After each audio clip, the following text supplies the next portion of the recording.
Subscribe now and press the bell icon. Never miss an update. Modi ji, मैं आपसे एक बात जानना चाहूँगा। मैंने ये सुना है, जब मैं पिछली बारी आई थिंक पिछले साल मैंने ये सुना था कि जब आप गुजरात के सीएम से आप निकल के आप प्राइम मिनिस्टर जब बने थे, तो आपकी जो जमा पूंजी थी आपके बैंक में करीबन 21 लाख रुपए थे, और वो 21 लाख आपने अपने स्टाफ की बच्चियों के नाम पे एफडी या उनको बांट दिए थे।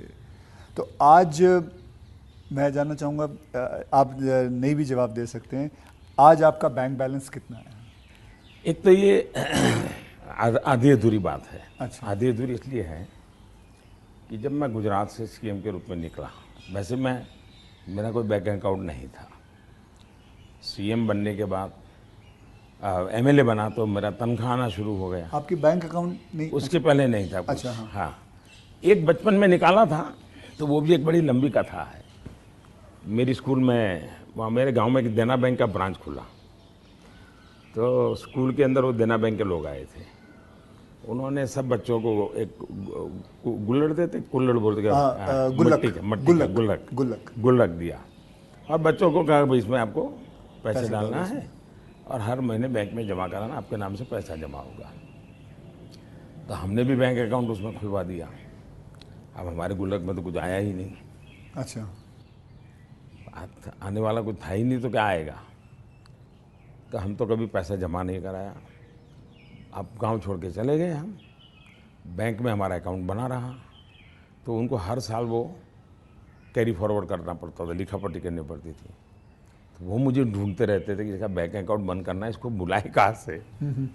तो शायद 30-32 साल तक वो बना रहा, और उनको कहीं पता चला बाद में कि मैं अब पॉलिटिक्स में हूँ, तो बैंक वाले मेरे पास आए, बोले साहब जरा सिग्नेचर कर दीजिए, आपका एक बचपन का बैंक अकाउंट पड़ा हुआ है, हमको बंद करना है। अच्छा। तो मेरी बैंक अकाउंट से दुनिया ये रही।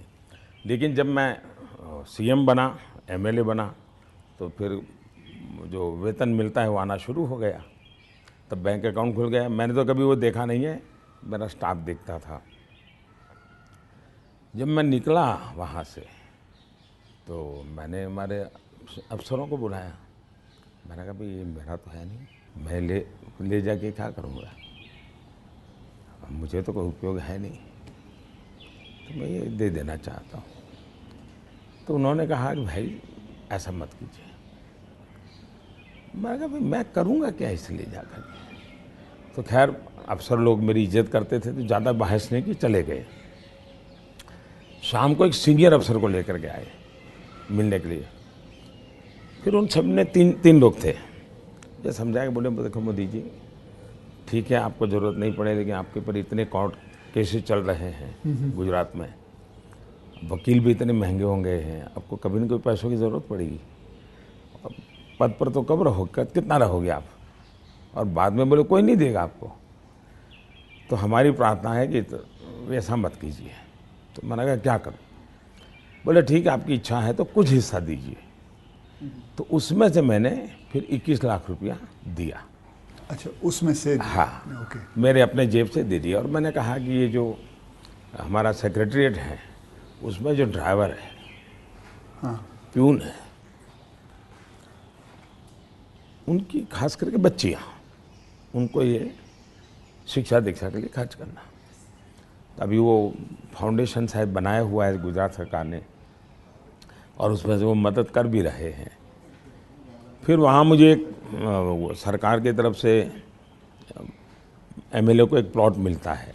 ओके। पैसों से मिलता है लेकिन कम खर्चे में। हाँ। वो प्लॉट मिला, तो मैंने पार्टी को कहा भाई ये ले लो आप, मैं आपको दे देना चाहता हूँ, मुझे कुछ चाहिए नहीं। तो मेरी वो प्रक्रिया चल रही थी। फिर पता चला कि वो मामला तो कहीं सुप्रीम कोर्ट में लटका पड़ा है, शायद वो ज़मीन किसी को दे नहीं सकते, इस प्रकार का कुछ है। मुझे पूरा याद मालूम नहीं, क्योंकि मैं इस चीज़ों में रुचि नहीं लेता। लेकिन जब भी वो क्लियर हो जाएगा तो मैंने वो भी पार्टी को देना तय किया।